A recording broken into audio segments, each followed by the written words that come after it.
Hello, gorgeous. I've always wanted to do that. Welcome back, club members, to part 2 of our Funny Girl review. This is the Hollywood Hubbies Film Club. I am Jeffrey. And I'm Brandon.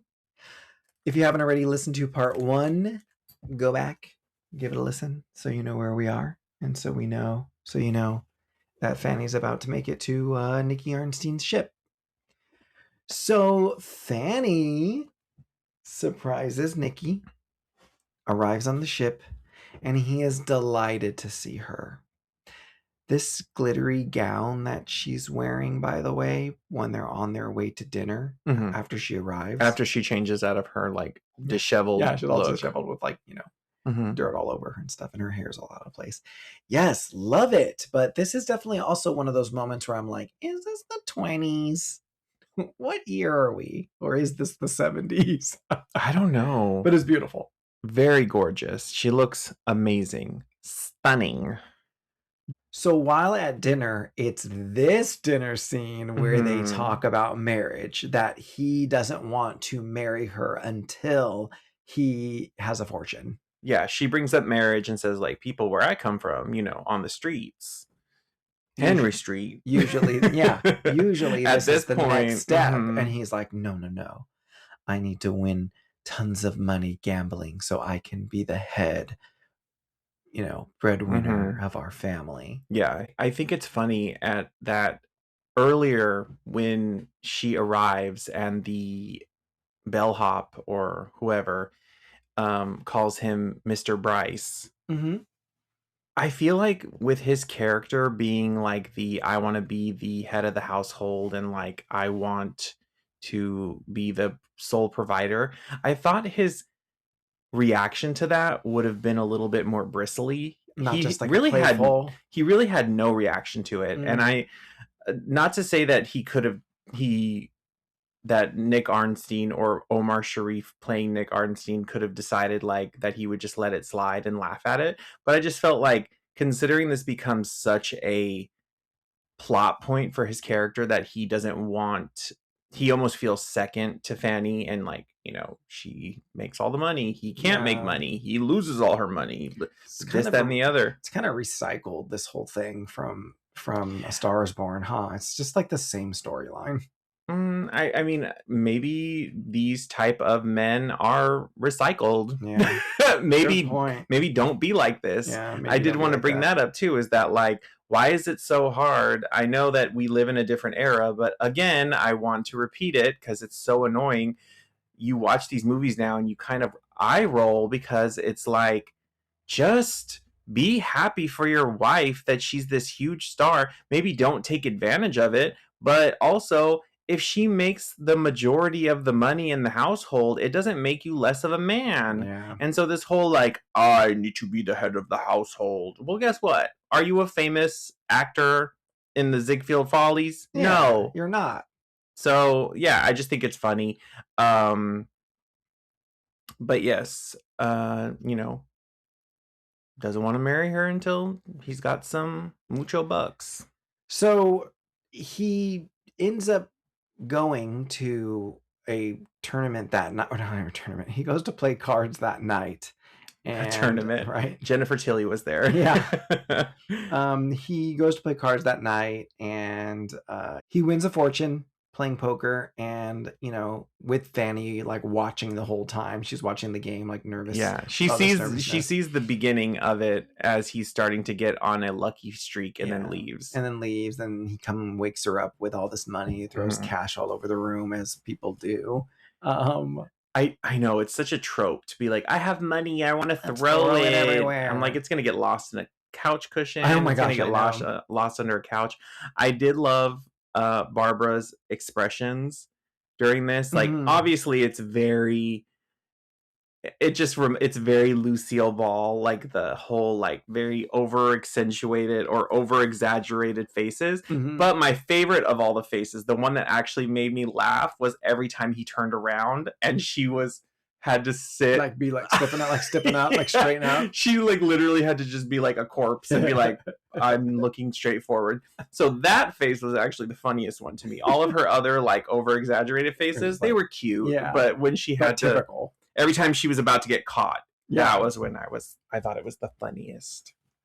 We go from here to them, her waking up the next morning. I think what that is supposed to be is he comes home, or he comes to their room. He has the money. He calls her Sadie, so we know they're going to get married. I think this is the night after they got married. Oh, the very night after they got married. Yeah. Got it. Okay. I assumed, but yeah, because it looks like they're at home though. I know. I am a little bit It's after marriage, okay? Maybe it's after marriage and after like their honeymoon. They get home after them getting married. I think that's what it is. It's not supposed to be some huge time jump. No. It's supposed to be after they get back from, I'm thinking maybe after they get back from this boat. Yeah. Because that definitely wasn't the little bitty bedroom that they were on. There's no way. That's why I was a little confused. I was like, huh? But I get it. Yeah. You're right. It's just not that long of a time jump off the cruise, but they're home and she's now a married lady. And we get the song Sadie Sadie. Thoughts? It's not my favorite song. Mine either. I do think she looks great. Yeah. And it's for it to be the first song we're getting after we're coming back from the intermission, it's not my favorite song. Yeah. How about that? It's cute. I wonder how many girls were named Sadie after this movie came out. I don't know, but you know what? I was thinking it is such a pretty name, Sadie. Like, it's a cute name. Jennifer's little dog was named Sadie, remember? I know. So sweet. But yeah, I agree. The song's just kind of meh for me. So in this sort of montage that we get glimpses of them moving into their new mansion with all of their new amenities, and then it cuts to them getting the nursery ready for the daughter that they're expecting. And so this whole song is a time jump. The whole song is like a time jump montage. Everything is looking up. She's got the mansion, she's got the belly, the babies are coming. Yeah. And after she has the kid, and after the song after she has that damn kid. She has the kid, and after the song montage, we cut to a scene where she is going to be returning to the Follies, because we get this post-mommy training scene between her and Eddie. They're doing like aerobics at the theater to like condition her to get her ready for her return to the Follies. I think it's so funny that like movies always use this trope that like before you were a married lady and before you had kids, you had long, luxurious, beautiful hair. But now that you're a mommy, you got to chop it all off. Short and sassy. You're a mother now. Yeah. Like, I mean, she still has her cute little swoop, but like, you know, I'm a woman on the go. I have a child. So it's like a short mom bob. Which is kind of like the Barbra Streisand. Was that the drag queen? The Barbra Streisand. It's the Barbra Streisand version of like the Karen cut. Oh my gosh. Well, and oh yeah, totally. Oh, what was the other one? Who was that other mom? Kate Gosselin. Yes. Yeah. Oh my gosh. You mentioned, wait a minute, what just happened? And how they had to have shot this out of sequence because it went from her normal short hair to a short bob like wig. Yeah, when she's on the ground and she's doing her crunches, like her hair is like flowing freely. You can see it's kind of coming off of her neck. Like it looks like it's still her. Short though. Yeah, no, I'm saying that like you can see it coming from the roots. Like to me, it didn't look like a wig there. It looked like Barbara had this haircut. And then it goes to the next scene of her like at home waiting for Nick to come home from whatever money he's just lost, and she's got this helmet. Like it's the same hairstyle, but like it's a hard front wig. You cannot see her hairline. Same swoop, and then the back is like a short wig with like the gel down hair and kind of in the back. Everything is hairsprayed to high heavens. It's not moving, and it's like, did they have to film this scene like after the fact? I know. Did they have to go back and they were like, she needs the same hairstyle, and so they hired a drag queen to like make this helmet hair. It was just very funny. It was a very funny observation. I was like, what's going on here? But yeah, you're right. Nicky returns back home and he's basically telling her about like, oh, I'm having all of these like, business venture fails, which really isn't that just him like gambling and losing? Like, what is he classifying the fact that his work is just these gambling trips? I'm not quite making this correlation and connection. Not like it matters that much. Like, we get the purpose of him. He's down and out about his money, but I think he's really just always trying to make a buck. I don't think it's just gambling. I think it's also, I don't think it's just sit down poker gambling. I think it's just gambling with money in general. Like, I'm gonna put money into this little investment over here, investment to see if there's gonna be oil. Because I know this one he was saying like they must have like bought this land thinking like, okay, this land's probably gonna have oil, and then they went digging and there was nothing. So I think you're right. I think gambling to him is just these gambling investments on these projects. Yeah, he investment gambles too. This whole him trying to recoup his money by gambling thing, it ends up wearing a bit down on Fanny, because it's causing conflict now between their marriage and within their family. They've got a kid they're supposed to be taking care of, and Fanny's got her new premiere that's going to open up soon, and so we're getting ready for the premiere. Yeah, she's ready. She's ready for her comeback to the stage. It's a really interesting, kind of sad scene because it's a very stand by your man type scene, and like she kind of, I'm sure she's dying inside, but then like has to, placate her stiff upper lip and kind of placate her little man baby. He comes home. Yes, that's the right way to say it. He's sad he didn't make money, and so instead of letting him give her the bad news of like, we're gonna lose our house, I'm gonna have to sell the mansion, she kind of beats him to the punch and says, it's really hard for me to drive all the way from the country to our rehearsals. So maybe it's time for us to get an apartment. Yeah. And so I could see, part of me goes, okay, that was kind of nice of her. Like, she's being nice. She's letting him off the hook. But the other part of me is like, it just kind of, I feel bad for her because I'm like, you're making all this money. He's just siphoning it away. And now you've just lost your dream Sadie mansion that you were so happy. You like got all the room together for your daughter. And now you're going to have to move to the city. I know, it is depressing, isn't it? But I will say, we'll get there later, but their little apartment is super cute, huh? The premiere that Nicky is going to miss, the big number that she's doing, the stage number is called The Swan. The Swan performance, if there ever was a song that was made as filler for a movie, like this song feels such just filler in this. Like, I don't even know why we need all of this. Why couldn't we have just gotten her doing her curtain call like we do for another number later on at the end of the film? We don't have time for another number, so she just does a curtain call as a famous character that Fanny Brice used to be. Baby Snooks. Yeah, and like, why couldn't we have just gotten her like in her swan outfit, like bowing, and then like the premiere is over? This is a drag for me. I gotta say, biggest negative for me, we'll get to it at the end, but biggest negative for me, what song could they have plopped in here that was already in their song catalog? Another filler song. This is the song in the musical, that Rat Tat Tat number where I don't think she's Hitler, but I think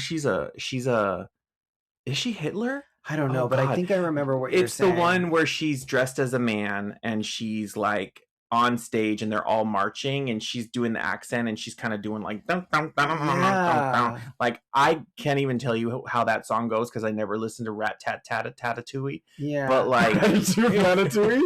But this song was written for the movie to take place of that rat-tat-tat-a-tat song. We couldn't have gotten a cool repurposed version of Cornet Man for this section. That could have worked. Yeah. Like anything. I almost feel like the song is a dump, man. You want to know what's funny is that it almost feels like the director got sick of the scene too, because it abruptly ends mid-scene, and then just, I know they were doing it for dramatic effect, like we're doing this really silly number, and then it was like instant split second it goes to Fanny on the couch and she's depressed waiting for Nick to go home, to come home. But to me in my head I'm going, God, it's almost like the director got tired of the scene and was like, all right guys, she's swinging in the air like an idiot. Let's get her out of here, man. But what's funny is that there's pictures online because this number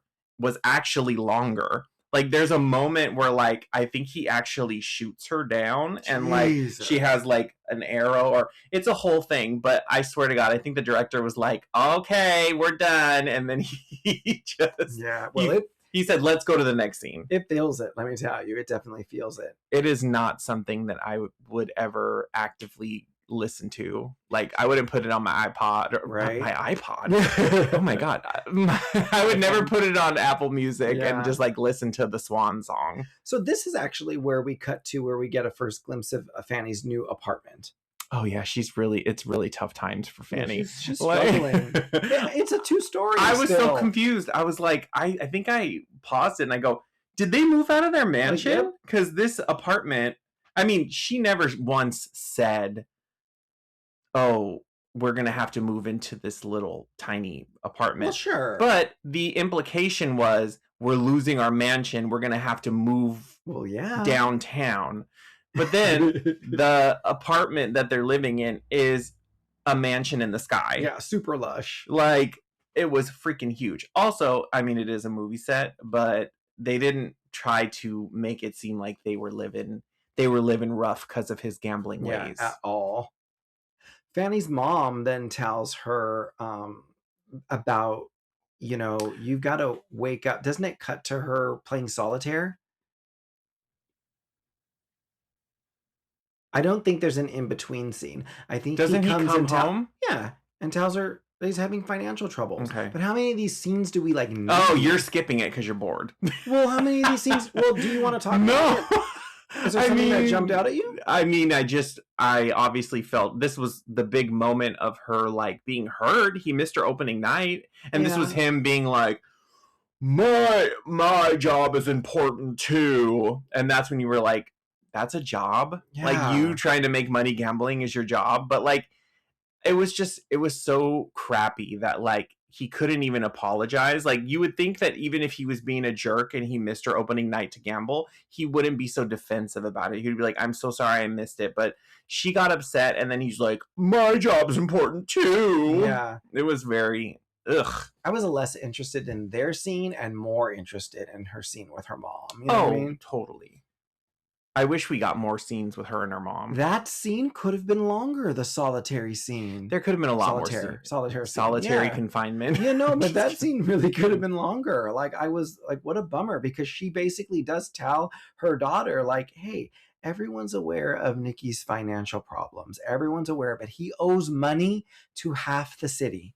So I don't know why you're still living in this stand by your man situation. Yeah. And she even tells him that her big famous line here is love him less and help him more. Yeah. Going back to their fight, I know you were like whatever, but I did note that I thought it was so funny that, again, because he's got so much pride and he can't stand the fact that Fanny is the breadwinner, he comes in and he's like, sorry, Mrs. So-and-so, I finally, I will pay you now. I know I'm 2 months behind. And then she's like, Fanny's already paid us. Mm-hmm. She's paid us with 3 months in advance. But somehow that offends him. Mm-hmm. Again, being... Girl, you're broke. Yeah, you're broke. You'd rather these people be working in your home for free? Your wife not being able to take care of them? Yeah, I was shocked that again, he was offended that his wife could actually pay them. Like, so you just don't want them to have money. Yeah. Like, I would be like, oh yeah. If anything, I would have been like, oh yeah, I told her to pay you. But like, I don't know. For him to be Come take on, it personally, guy. get over it, dude. Yeah. So in a later scene, Nicky is offered a lucrative business venture, but quickly realizes that Fanny was the one that was secretly financing the deal, and so he rejects it. So in a way for Fanny to help, she came up with this idea with one of the club managers that they were going to expand and open up another club. But when they opened up another club, they needed someone to run it, and Like the head of the house, or yeah, and so master of ceremonies. I don't know. no, not the MC, but yeah, yeah, and so he is all excited about it, but then he slowly figures out like, oh, it's just because Fanny's putting up the money for this that it's creating a job opportunity. So I'm just going to be like, forget it and reject it, Yeah, I have mixed feelings about this scene. Not mixed feelings, but like, it's just, I know that he's bad with money, but he's not a stupid person. Mm-hmm. Like, had she wanted to help her man, their backstory could have been a little bit better. I put that too. Like the guy, the guy being like, well, you don't need to give us anything. Yeah. We just need you for your, for your gambling or your background. Like, we just need you to be there because your flair, and you're just gonna bring people in. And he's like, what? How much are you guys putting down? And they're like, oh, 50,000, but you don't need to do anything. And then like Fanny's just sitting there like reading a magazine. I'm like, girl, yeah, you're not fooling anyone. Yeah, I wrote that note too. It could have been handled way differently. There just should have. Like, honestly, I think you had brought up like they could have literally said, "We need you no matter what. I know you probably don't have $50K to put down now, but we will dock your wages until it's paid for." Yeah. I'm sure maybe he would have still felt a little bristly because he would have felt like he didn't have the money. But I'm sure he probably would have still said yes. Yeah, of course. But I just think that I was annoyed with him because after he found out, he didn't take the job, which I'm just like, ugh, male fragility. He's like, ooh, I can't have my wife help me. Instead of being like, thanks, babe, that's awesome. I'm going to pay you back that investment. Some spouses still do things like that. In private, he could have just been like, I will pay you back every cent for that. I know you put down a lot of money to get, but I will pay you back. It all could have been. Granted, they're married, so she could have said, you don't need to pay me. It's course, our money. If they wanted to. But if you really wanted to have that like male dominant kind of alpha character, I'm sure he could have said that, but instead he acts like a big old baby, and he's like, I'm just not gonna take the job. So instead he does the next best thing, which is gets involved with a criminal bond scam, because that's gonna work out great. That's a great choice, even better for your resume instead of gambling. So he gets involved with this bond scam, and the next day before the matinee performance, Florenz informs Fanny that Nicky has been arrested for this whole embezzlement scheme that they were doing. He advises her not to attend the court hearing, which of course she denies that, and she leaves the theater to go to the court hearing. Once again, I kind of feel like this is a reused storyline from A Star is Born. I feel like we had this whole Judy Garland in the courtroom scene with her and what was her husband's name in that? I can't remember. But I feel like it's all just kind of that scene on repeat. I did think it was funny that once she decided that she was going to leave the theater and she was going to go to the hearing and she was going to go past all of the news reporters, that she put on a brave face and she decided to use comedy to answer all the questions. I was like, Fanny, you're more of a professional than that. Like, once it got to but do you still love him? And then all of a sudden she was like, ugh, and then like ran away, like she couldn't answer the question. I get it. It's for dramatic effect. Like, you're supposed to see that the veneer is cracking. I get it. But I'm just saying, someone who could be that quick on their feet and answer all the other questions could have said something funny there. could have literally been like, oh, I love him like a hole in the head, and then walked away.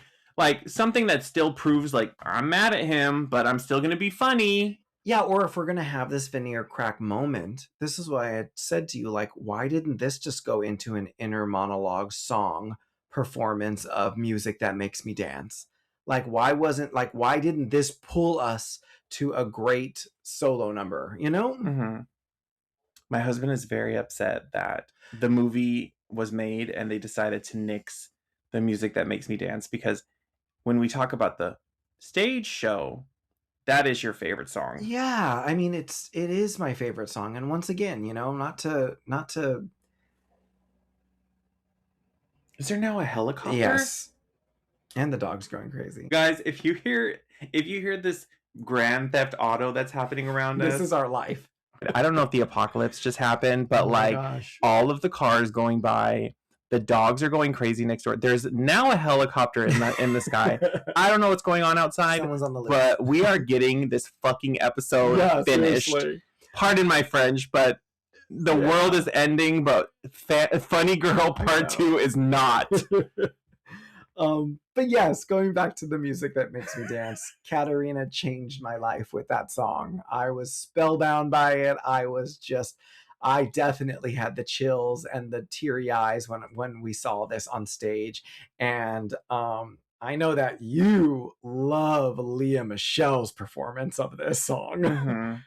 Well, not to be rude, but without Lea Michele's version that happened for the revival, we probably wouldn't have got Katarina's version on the tour, because they changed the they changed the orchestration of the song. Oh, that's right. Because that's right. The original actress that played it for the revival how do I say this? Her version was not as vocally challenging. They ended the song like a lullaby, and then they went like, she's acting, guys. She's gonna act really sad here. So like she kind of like croaks out a few like little tearful notes and then kind of walks off stage.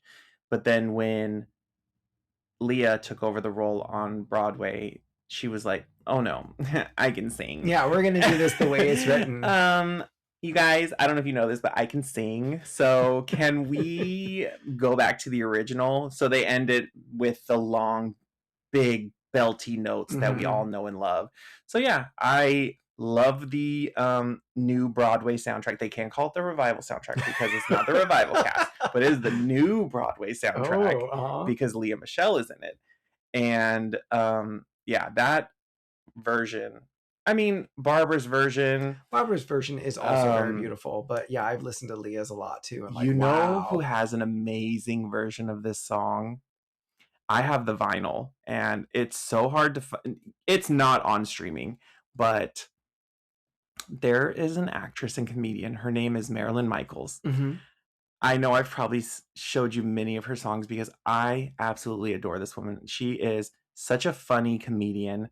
She is an amazing, incredible singer. I have a few of her vinyls, her actual original vinyls that I treasure in my collection.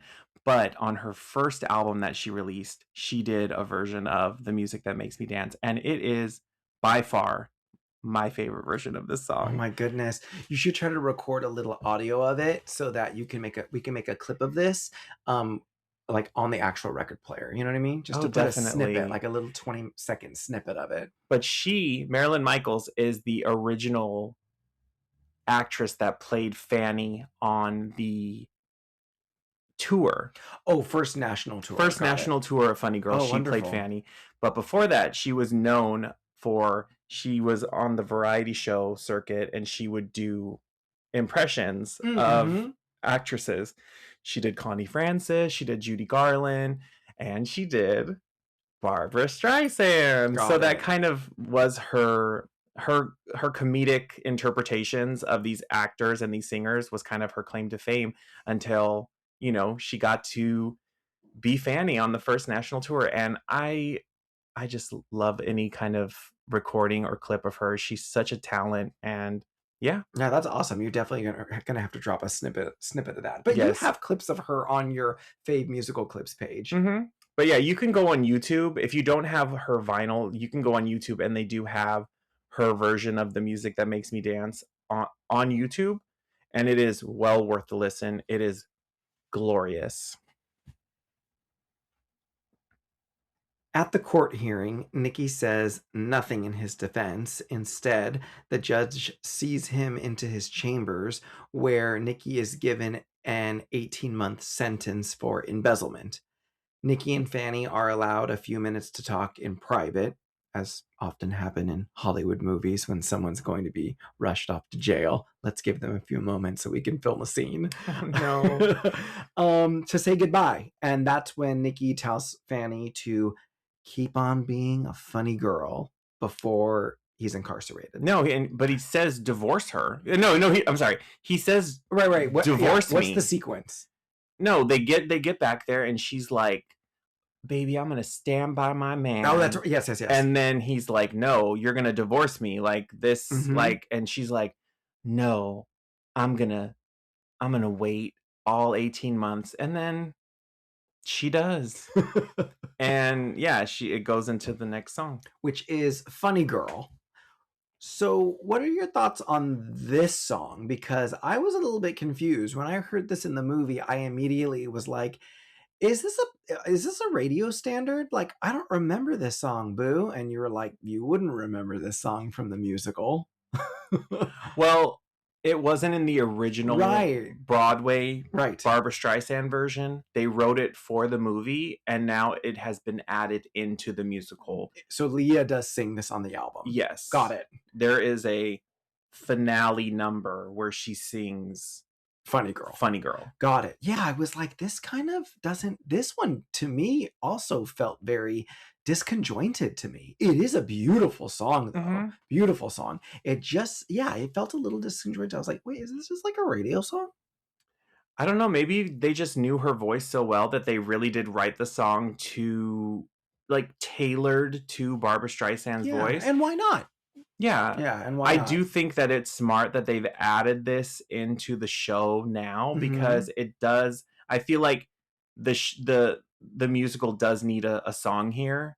I mean, maybe in the movie they could have used your idea again, and then this would have been another area where she could have sang The Music That Makes Me Dance. But I think that the song makes sense as like a fun, like, a cute, very sad kind of song. I don't want to say cute, but like, it's called Funny Girl, and like, I just mean that like it works there because it's such a sad, she's trying to keep a stiff upper lip kind of song. It also seems very quick and short, and so I do want to give the song a chance and maybe listen to different versions of it, but I do think it is pretty. Yeah, it works very well with her voice. Like, they were really writing for Barbara's voice, obviously. I mean, she was starring in the movie, so. So we do cut from here now back to present day, you guys. We're jumping back into... She's now back in the theater, sitting in the theater seat. She's now gone over her whole life and what has brought her into this moment. She is introspective, I think. I think that's the word. Yeah, I think. Introspective. Fanny is nervously awaiting Nicky's return from prison, and he does show up. But before he shows up, there is a quick little moment between Fanny and Florence that we both really, really liked that scene. I wish there was more to that scene too. Remember, I was like, gosh, she kept him waiting this whole time? Oh my God. It's like, my God, a long time. Because in the beginning of the movie is when... her assistant. Yes, is like, he's waiting for you. And she's like, Mama, I have to introspect my whole life. Yes. And so... But there's a really good scene between them. I wish it was a bit longer. But yeah, she's letting him know, like, I'm going to retire. I'm going to retire to be with my man. And he's like, I just want you to be happy. Find happiness, Gosh, you know what? If you could say anything about Fanny, she is stubborn. She's like, I don't care what my mama has to say. I don't care what the producer has to say. I don't care what my Ziegfeld daddy has to say. I'm standing by my man. Yeah. Seriously. It's kind of relentless at this point. You're like, whatever, let her fail. Like, and guess what? She does. Yeah, and like when Nicky shows up, like, can we talk about how it's like, oh, bittersweet reunion. He shows up like he's the freaking Count from Count Dracula, like standing in like the doorway. Like, it's so weird. But anyway, the two agree to separate, leaving Fanny heartbroken. If he really wanted to, like, that's the thing that pisses me off is that, like, when you're in prison, can't you get a divorce? Yes. So he said, no, I'm bad for you, divorce me. And she's like, no, I'm going to stand by my man. He could have got a lawyer in prison and like sent her divorce papers. And like, why really make her wait just so that the first moment you see her, you're like, well, I didn't change my mind. Yeah. I still want a divorce. And I think at that time, the man would have to file for the divorce and be in charge of it. So even at that, it's kind of manipulative, isn't it? Yeah. I don't know. I felt kind of bad because she really did wait the 18 months and now she's ready to retire and stand by her man. Yeah. And he's like, 1, 2, 3 divorces. I do like though the way that the film is written, and in general the story is written, that it doesn't end with like a Hollywood ending. This isn't a happy ending at the end. No. So I do like the fact that we do have this romantic tragic ending to it. There is one last performance that she does here. And the song that we get is called My Man. You had informed me that this is also not in the stage version because I couldn't remember. But yeah, this does bring us to the end of the film. She comes out on stage and she does this final performance of My Man. What are your thoughts on this number, and also this number being used as a finale song? Best decision they could have made. I know that it is not a song written by the writers, and it is a Fanny Brice staple. I think that the way, if you go back and listen to Fanny Brice's recording of this, does not sound like this. I think that they used it in a way that paid homage to Fanny Brice in using one of her staple songs, but then singing it in a way that is so sad and tragic and the perfect, climax to the film. Like you get this final moment of this woman who is just shattered. She's shattered that her marriage is over and she's never going to stop loving this man. And I just think that it is, I wish, I know they would never do it, but like I wish that we could see a version of the original musical with this actually just plopped in, because I think ending Act 2 with a reprise of Act 1's finale number, to me it just kind of was like you could have wrote a new song. Yeah. Like, so on stage, do I like hearing her sing Don't Rain on My Parade again? Yeah, it's fine. But hearing My Man, I think it leaves much more of an impression.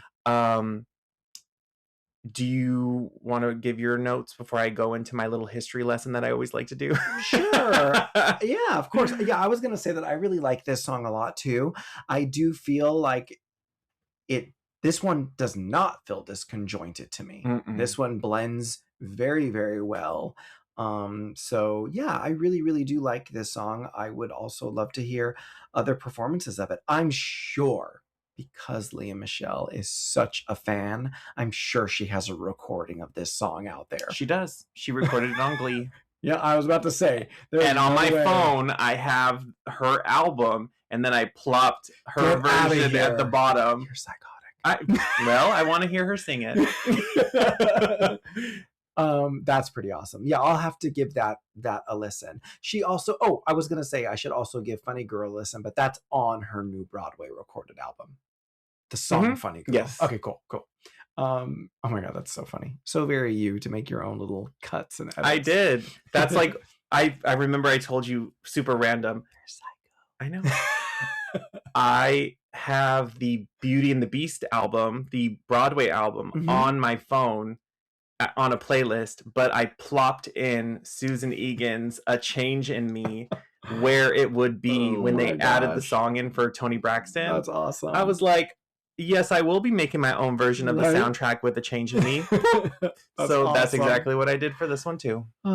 So your history lesson for my man. Oh, I was going to say that another little fun fact that I heard about this song was while I was reading or listening to Barbra Streisand's Holy Bible, was that they recorded this scene. I could be wrong. I could be misremembering this because I have a horrible memory. But they recorded this final scene, and apparently they just did not get it right. I think what happened was they had her lip sync the entire thing.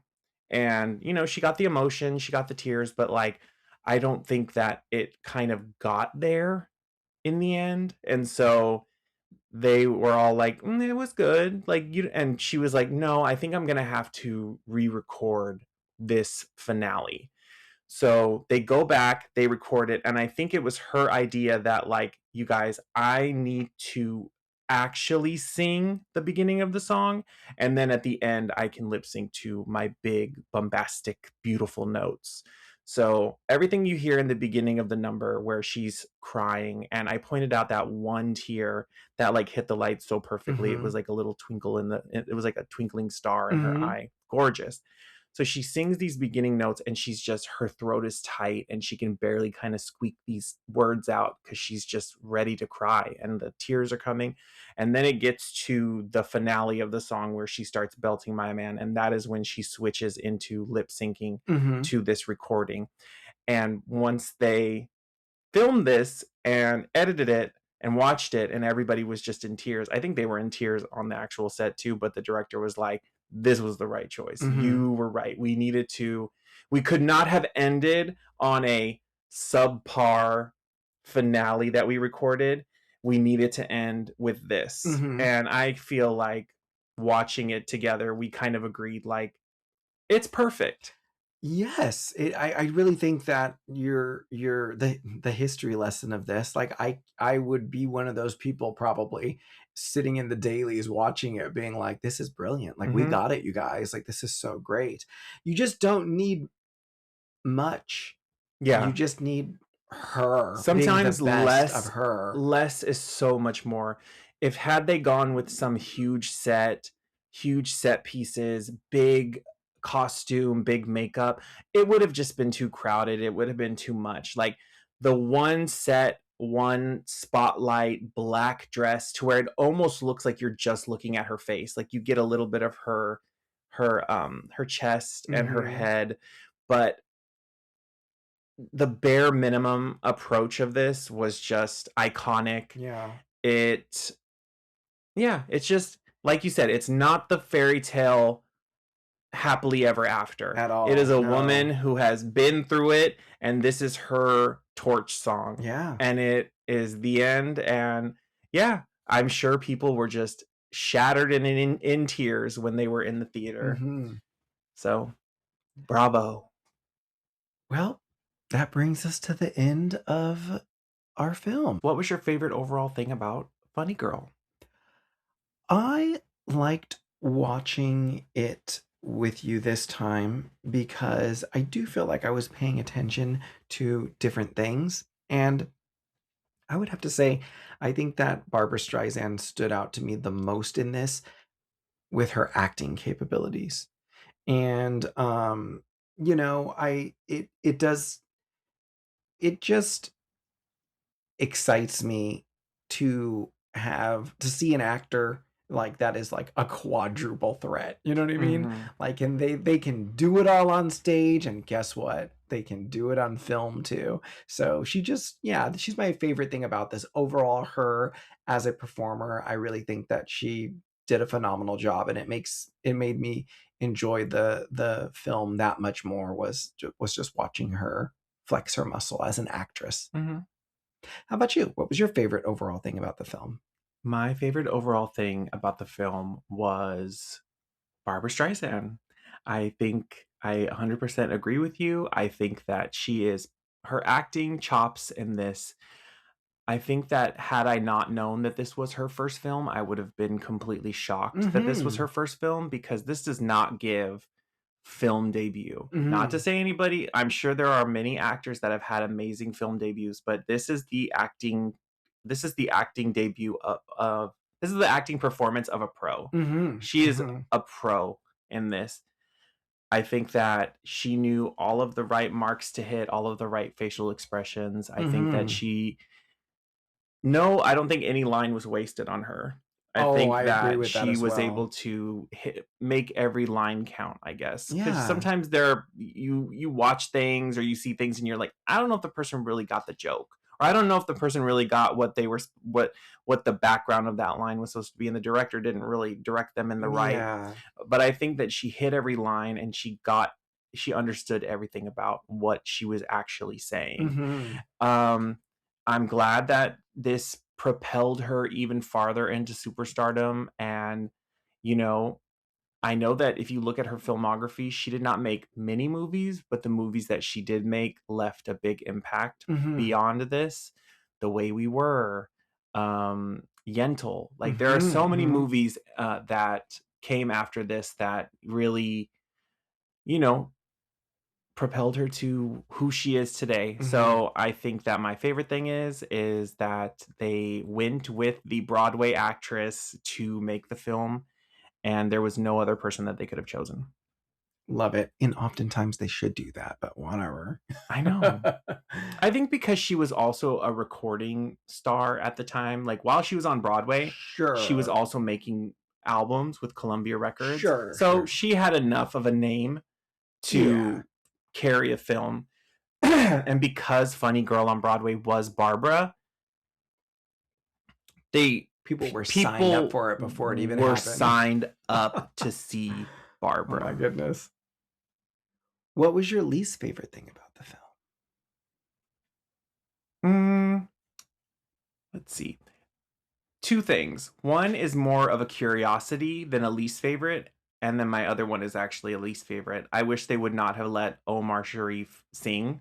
I didn't need to hear his voice at all. That's your curiosity, or that's your least favorite? That's my least favorite. Got it. Sorry. I said what I was going to say, but then I gave the answers opposite. My least favorite, don't let Omar Sharif sing. They could have dubbed him for his little first half song. Yeah. The other one would be, I feel like this movie has so many great dramatic aspects, and it is a movie about show business. So I feel like the problem that a lot of people ran into in recent years with Dreamgirls being about a singing group, and then you go into these scenes that are not on stage, and then the person starts to sing. I think there are musicals where that works, obviously, but I think when it comes to show business type musicals, maybe that's why some people feel like it's a little disjointed. I personally think Funny Girl is a great movie. That's why I said this is not a least favorite. This is more of a curiosity. I wonder what the movie would have been had they kept the singing on the stage and then had more of the dramatic scenes be the behind the scenes. Got it. So I know there are a lot of songs that it wouldn't work with. So I'm not saying I have a perfect solution, but I always kind of wonder, what would this be like had they done a diegetic? Yeah, it would have been A Star Is Born. Yeah. True. But yeah, it's just a curiosity of mine, because I feel like, not to say you can't have a dramatic film that is a musical that is diegetic. Yeah. But yeah, it's just, it's more of a curiosity. It's more of a question I'm throwing out there. Yeah, no, I see. I see that. I see that. Because doesn't mean I don't like the film, because I think the film is great and I think the musical's great. But it could easily be done that way. It could easily be, because Fanny is a performer. They could have made the performances be the musical numbers, and then really got big, gritty, dramatic scenes. So it's just a curiosity and a question. I won't put that as my least favorite. Yeah. I think for my least favorite is similar to what you said. I do sometimes get the vibe that it is a bit disjointed, but I don't necessarily know if it's because of some of the songs making me feel that way, or if it is simply some of the scenes to me are more memorable than other scenes. Like, I don't love the character Nicky Arnstein, so whenever he's on screen, I do get kind of bored a bit, but you know, it shouldn't really make me feel like the film itself is disconjointed. But for some reason, when I look back at this movie and I try to think of the whole movie like altogether from beginning to end, I can never really remember it beginning to end. I mean, I even did that with that dinner scene, boo. I was like, wait, this isn't that dinner scene? You're like, nope, you're merging two dinner scenes together. And I'm like, are some parts of this movie just Maybe boring to mentally me? glaze over. Maybe So some of all it's of his boring scenes are to just me. kind of like, maybe all his scenes to you are just kind of like 1 hour. Yeah, maybe. And it doesn't ruin the film for me because I did really like it. I do really like it. This is probably the most I have enjoyed the film because I felt like I actually paid attention to all of it. But yeah, for some reason, it throws me off a little bit sometimes. I feel like there's a bit of a disconjointed. That's the word, our word of the day for this podcast. So yeah. Okay. I like it. How do you feel about the legacy that Funny Girl has impacted? What legacy did it leave for us? The legacy of Funny Girl is that they've never been able to revive Funny Girl because of Barbra Streisand, meaning that she is so connected to this piece of this work that it has been nearly impossible to have a flawless revival of this show. Mm-hmm. I know I'm talking about musical theater again and not film, but that is my legacy, is because she did do the original show and she did do the movie, and then we didn't get a revival for years and years and years, and then there was that kind of buzz that happened kind of in the early 2010s when Lauren From 6 Feet Under. Yeah. Lauren Ambrose? Yeah, Lauren Ambrose was going to star in a revival. They were going to do the out-of-town tryout in, I believe it was LA at the Amundsen. Like, we saw like posters for it and stuff. And it was this big hubbub that finally we're getting this big revival. And then it just kind of fell through. And then we get our Broadway revival a couple years ago. There was not that big West End one that happened that was huge? I'm talking about Broadway. Oh. I'm just saying the legacy of Broadway and not ever being able to. Oh, specifically, you're talking about the legacy is that it's so connected to Barbra that they can't redo it here in the States. Yeah.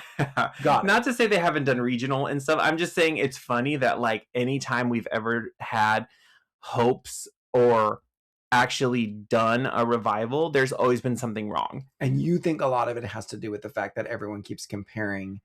You'll never have another Barbra Streisand. I think that people are like, this is a Barbra Streisand vehicle and you can't have it without Barbra Streisand. Do I believe that to be true? No. We've seen many great Fannies. Clearly, we know that two in particular could have ran with this on Broadway. Yes, you know? But it gives me a little giggle of like, not a giggle like making fun, but it's just kind of funny to look back at like, they tried to do it. It didn't work. I get it. They tried to do it. They got it off the ground. They chose the wrong actor. She was terrible. Then they get the right actor in the role with Lea Michele. She's sensational. But what did they do? Because she was the replacement, she couldn't even be nominated for a freaking Tony. So I feel like this could have been her Tony moment. This could have been her win. It was so buzzed about when she took over this role and it made so much money. And then, I mean, not to say that it didn't help her career, but like, imagine had they just imagine they had actually went with her in the role. Mm-hmm.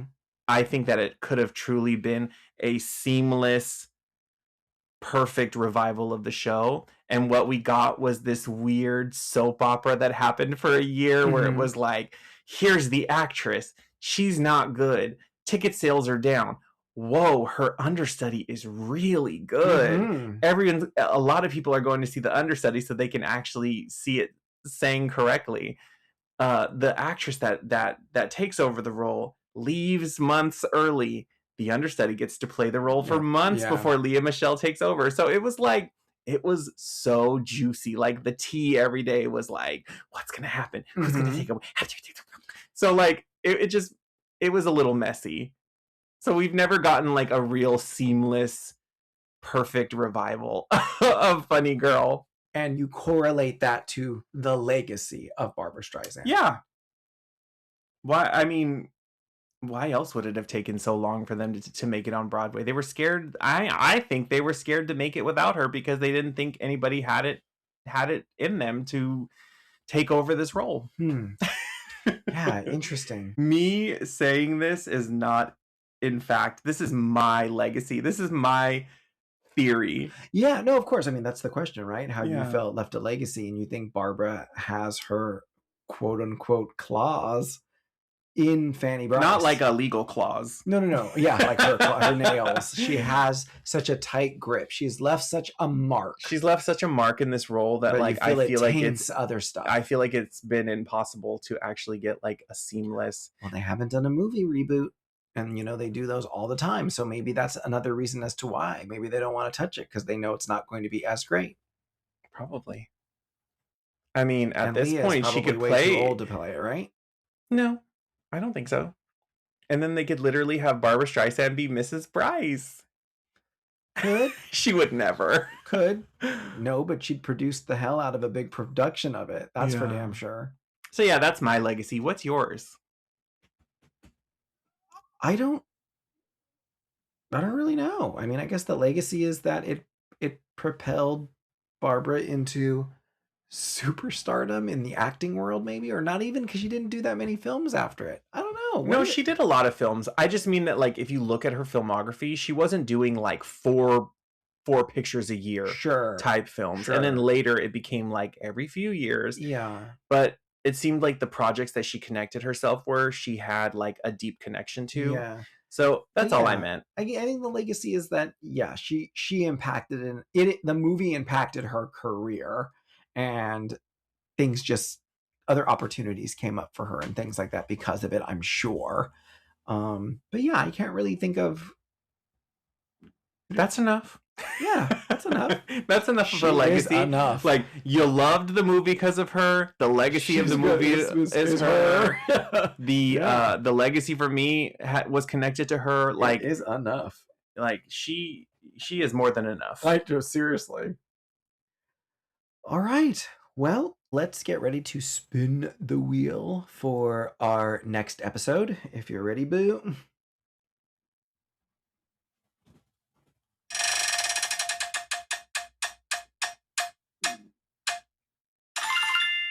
Ooh.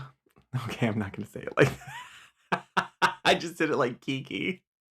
Ooh. Ooh.